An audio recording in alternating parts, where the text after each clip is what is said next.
قائد مسلم league نون نواز شریف نے احتساب عدالت کے سامنے سرنڈر کر دیا، جس کی بنیاد پر ان کے دائمی وارنٹ منسوخ کر دیے گئے۔ بعد ازاں سابق وزیر اعظم اسلام آباد ہائی کورٹ کے سامنے بھی پیش ہوئے۔ منگل کے روز اسلام آباد کی احتساب عدالت میں سابق وزیر اعظم نواز شریف توشہ خانہ کیس میں پیش ہوئے اور عدالت کے روبرو حاضری لگائی۔ احتساب عدالت کے جج محمد بشیر نے کیس کی سماعت کی اور سابق وزیر اعظم کے دائمی وارنٹ منسوخ کرتے ہوئے ان کی ضمانت منظور کی۔ عدالت نے نواز شریف کو 10 لاکھ روپے کے مچلکے جمع کرانے کا حکم دیا۔ نواز شریف کی احتساب عدالت میں پیشی کے موقع پر ان کے ہمراہ مریم نواز شریف اور وکلاء کی ٹیم تھی، جبکہ احسن اقبال، حنیف عباسی، طارق فضل چودھری کمرہ عدالت میں موجود تھے۔ سابق وزیر اعظم نواز شریف کے ضمانتی کے طور پر عدالت نے طارق فضل چودھری کو مقرر کیا۔ عدالت نے توشہ خانہ سے گاڑیاں لینے کے کیس میں نواز شریف کی ضمانت منظور کرتے ہوئے مزید سماعت کو 20 نومبر تک ملتوی کر دیا۔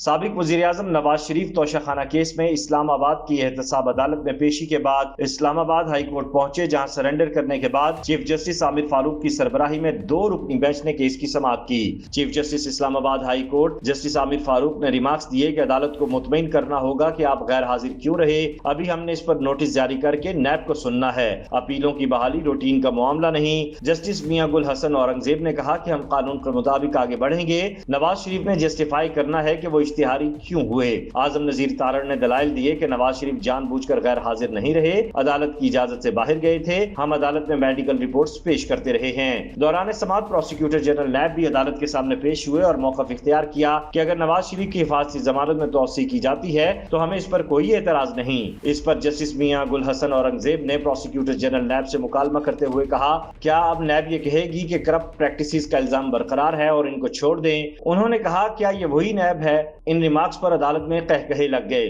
انہوں نے مزید ریمارکس دیے کہ ہم چیئرمین نیب کو نوٹسز جاری کر کے پوچھ لیتے ہیں کہ عوام کا وقت کیوں ضائع کرتے ہیں۔ جسٹس عامر فاروق نے ریمارکس دیے کہ اگر نیب نواز شریف کی ضمانت کی مخالفت نہیں کر رہی تو پھر ریفرنسز واپس کیوں نہیں لیے جاتے؟ نیب جب کسی چیز کی مخالفت ہی نہیں کر رہا تو پھر اپیلیں کیسی؟ اس موقع پر جسٹس گل حسن اورنگزیب نے پروسیکیوٹر سے مکالمہ کیا کہ چیئرمین نیب سے ہدایات لے کر عدالت کو آگاہ کریں، ہمیں واضح بتا دیں تاکہ ہم فیصلہ دے کر کوئی اور کام کریں۔ عدالت نے نیب پروسیکیوٹر سے پوچھا کہ کیا نواز شریف کی گرفتاری مطلوب ہے، جس پر پروسیکیوٹر نے کہا کہ سابق وزیر اعظم کی گرفتاری مطلوب نہیں۔ بعد ازاں عدالت نے نواز شریف کی سزا کے خلاف درخواستیں بحال کرنے کی اپیلوں پر نیب کو نوٹسز جاری کرتے ہوئے سماعت جمعرات تک ملتوی کر دی۔ واضح رہے کہ سابق وزیر اعظم نواز شریف کو العزیزیہ کرپشن ریفرنس اور ایون فیلڈ کرپشن ریفرنس میں بالترتیب 7 اور 10 سال قید کی سزا سنائی گئی تھی۔ ان دونوں مقدمات میں عدم پیشی پر نواز شریف کو دسمبر 2020 میں اشتہاری قرار دیا گیا تھا۔